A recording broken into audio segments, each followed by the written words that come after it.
bienvenue dans votre Flash Info d'ici. Tout d'abord, ce fait divers. Un homme a été intercepté ce samedi à Tallard, au carrefour des routes 942 et 46. Il a grillé un stop et après contrôle, il s'avère qu'il est sous l'emprise d'alcool et qu'il fait l'objet d'une annulation de son permis de conduire. Mais ce n'est pas tout, son véhicule n'est pas assuré et le contrôle technique est dépassé.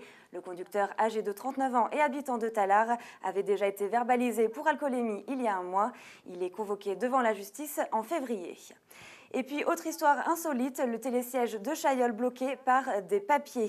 En effet, la nouvelle installation est terminée dans le Champsaur, mais il manque les derniers papiers pour autoriser la mise en route de ce télésiège. Il ne peut pour le moment être ouvert au public. Le constructeur avait omis de faire traduire les notices techniques de l'allemand au français. Résultat, le télésiège est à l'arrêt, mais pas pour longtemps. Tout devrait rentrer dans l'ordre pour la veille de Noël, le temps que la préfecture analyse le dossier qui a mobilisé les traducteurs tout au long du week-end. Jean-Marc Passeron était sur place ce dimanche et a rencontré Gérard Blanchard, le maire de Chailleul. Ça ne va pas tarder, d'ici 2 jours on devrait pouvoir l'ouvrir.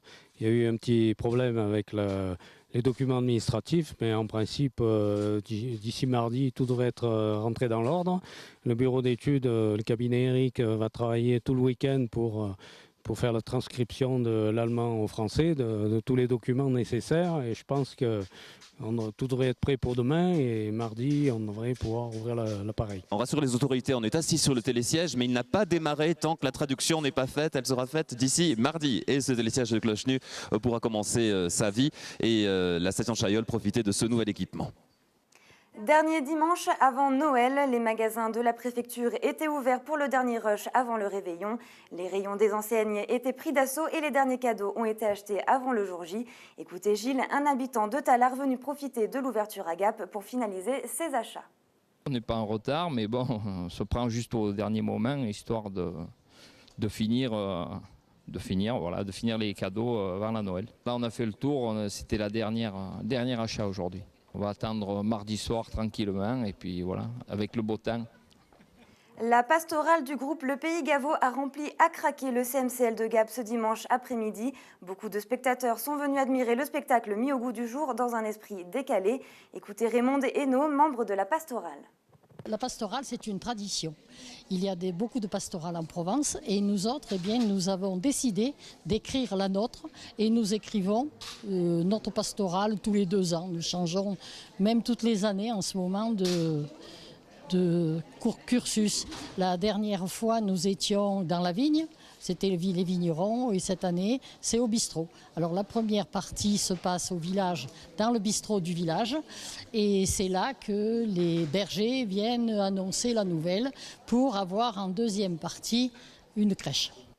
Allez, faisons un retour sur les événements de ce week-end. Comme chaque année, en décembre, durant le dernier dimanche, juste avant les fêtes de fin d'année, le Taco Club, le Club Alpine et les anciennes calandres alpines se regroupent pour proposer aux Gapençais une exposition des plus beaux modèles de voitures anciennes, place de la République. Cette année, 30 voitures étaient exposées sous la pluie, mais pour le plus grand bonheur des curieux, et comme il est impossible de chiffrer le prix total de toutes les voitures exposées, l'une des Alpines valait 60 000 €.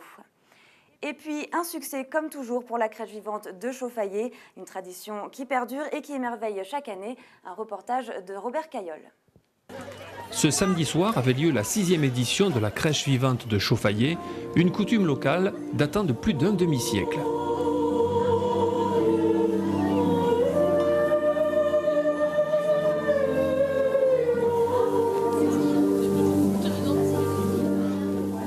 Plus de 500 personnes et de très nombreux enfants sont venus admirer la crèche vivante, les animaux et chanter les chants de Noël avec la chorale du Champsaur et son orchestre.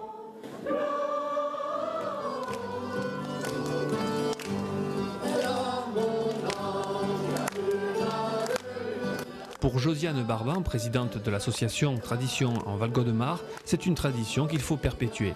On a ajouté beaucoup des animaux, il y avait même des petits poussins, il y avait un petit chien, il y avait un petit veau que je tiens là et que j'en suis fière puisque je suis agricultrice. Et tous ces animaux, les enfants étaient émerveillés.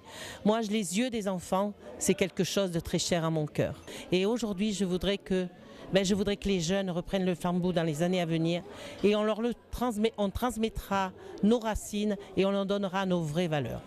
Les bénévoles de l'association ont préparé une soirée exceptionnelle, que ce soit en extérieur ou dans la salle des fêtes du village, aménagée pour l'occasion en crèche, avec un décor plus vrai que nature. On a la chance d'avoir sur notre territoire un dynamisme important au niveau de la population, parce qu'on a une population d'environ 1600 habitants, mais au niveau du monde associatif, on a des gens vraiment qui se bougent, vous avez pu le constater ce soir. Après la bénédiction, cette belle fête de Noël s'est terminée par le clou du spectacle, avec l'embrasement de l'église et un beau feu d'artifice.